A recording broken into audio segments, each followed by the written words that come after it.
Hello everyone, this is Taryn with Wonderfully Made Handcrafting, and today I'm working on day 9 of ByTheWell4God's Follow Me devotional kit. Now you saw just then I showed you this little card that I made. I had used some glossy accents over it and just made it this nice shiny look when you look at it from an angle. That was a really cool touch that I decided to do, but I had to do it off camera simply because glossy accents takes a long time to dry. So I actually did that last night, so it was all ready for today's video. Today's tag is all about layering, so I'm getting the most layers possible in blues and pinks, and I had this background paper that's just a light blue grid that came with the paper pack, and that's going to be my base piece for this cluster. Now for all these layering pieces, I basically use that paper distresser just to give a fun texture to the edges, but I did speed it up a little bit and skipped parts of it so you didn't have to see me distress every single piece. So I did pick out this paint chip card. I am not using it for any of the verses, but simply as another layering piece. I really like the ombre effect, and so we're going to glue that down. And now I have this flashcard called with Matthew 4:21 on it, which corresponds with day 9's devotional. In day 9, we're talking about the start of Jesus' ministry, and we quote Matthew 4:18 through 22, which says, "While walking by the Sea of Galilee, he saw two brothers, Simon, who was called Peter, and Andrew his brother, casting a net into the sea, for they were fishermen. And he said to them, 'Follow me, and I will make you fishers of men.' Immediately they left their nets and followed him. And going on from there, he also saw two other brothers, James the son of Zebedee, and John his brother. And the boat with Zebedee their father, mending their nets, and he called them. Immediately they left the boat and their father and followed him." I was really happy there was a flashcard that corresponded with this verse for day 9, and it was a bonus that it matched the colors I was working with. So now I'm putting a little tab on the side of this tag, and it's going to spell out day 9 using my Dymo label maker, and I'll just paste that down. It's already pre-sticky, so I don't feel like I need to add too much glue. Sometimes it is good to add a little bit, but if it's just on a flat surface, usually they stick pretty well. So I'll make sure that tab is nice and glued down, but then I still felt like this tag was missing something, so I actually turned the camera off, went through my stash, and remembered that I had these fun lace borders. Now, originally I was going to use some real lace on this card to kind of finish it off. However, I didn't have a lace that really matched this kit. I had a creamy lace that I could have dyed with some distress sprays, but didn't really want to do that. But this lace dye is everything. If you love the look of lace, this is the perfect little extra that you can add to a tag or Bible journaling page. And if you get the ByTheWell4God paper packs, you know that you can always grab one of those to match the color scheme. So now all I have to do is figure out exactly where I want it on this tag, which was a little bit tricky. I didn't want it, stopping in a weird spot, if that makes sense.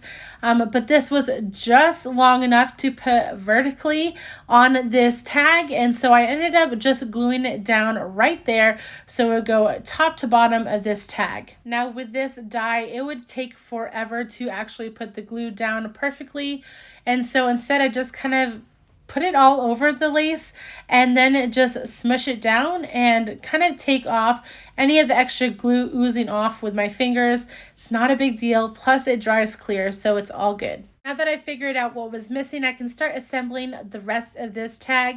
Now I did try some glassine plastic from a glassine bag on the back side of this flashcard. That's why it looked all ripped apart. I also added a little bit of frayed burlap to all the edges.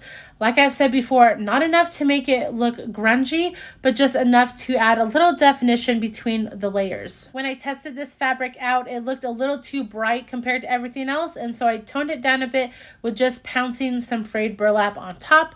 And now I'm going to work on distressing the outer edges of this car. I did decide to add this card to the tag with some foam tape. So I use my scrapbook.com foam tape, works excellently. And I'm just going to cut littler pieces up to match in those tinier spots. I'll paste that down onto the tag, and then we're going to work on this little flower button I have. This is an old button from Felicity Jane, and I decided to use some blue embroidery floss through it just to make some contrast in the flower. And so I'll thread that through the center, and then I'll just glue it down with some Fabri-Tac glue. Now every one of my tags is double layered with a paper from the paper pack and also the tag. And so I'm going to grab out one of the papers from the paper pack that match the tab that I created on the side, and I'll add that to the back side of this tag. Not that it needs any reinforcement, but I just like the heavy dutiness of these tags when you add just one more layer down. Definitely not needed. They are super sturdy. It's just a personal preference. What's also great about doing this is I get to use all the papers from the paper pack, ones that I may not have used on the front side of a tag. I get to see as I flip through my tag ring. It is a little bit easier to do this before you put a tab on the side. However, it's still possible.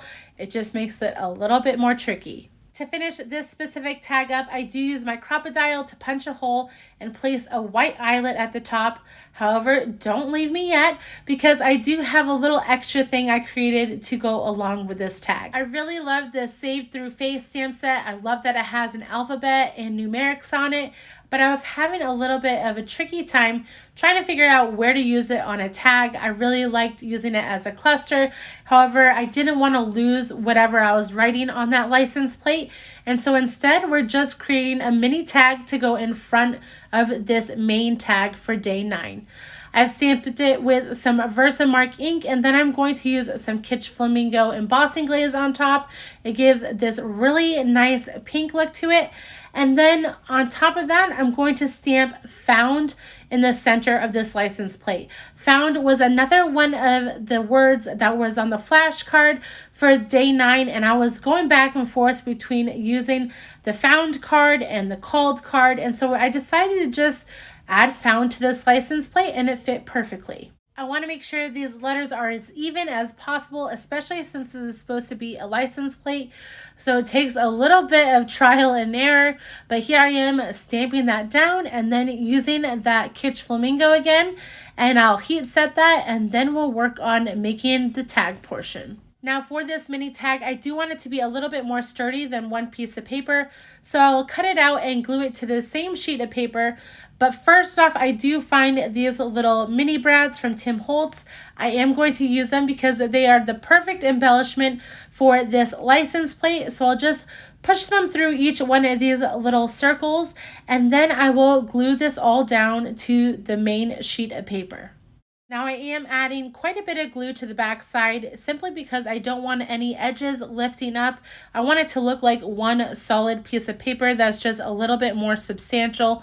So I'll press that down, let it dry for a little bit, and then I'm going to cut this out a little bit better so I can get in with my Crocodile again and punch a hole so I can make that tag. I thought at first that I would use this white eyelet to match the other tag, but I decide on the flower silver eyelet. It matches the brads that I have in there, and I just like the look of it.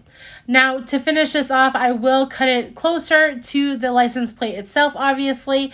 And then in the pictures, you'll see I added a little seam binding that I had dyed in a previous video, and that just really finishes it off. After that, these tags will be done. If you've enjoyed this video, please like and subscribe to my channel. Don't forget to press that bell notification button so you don't miss any future videos.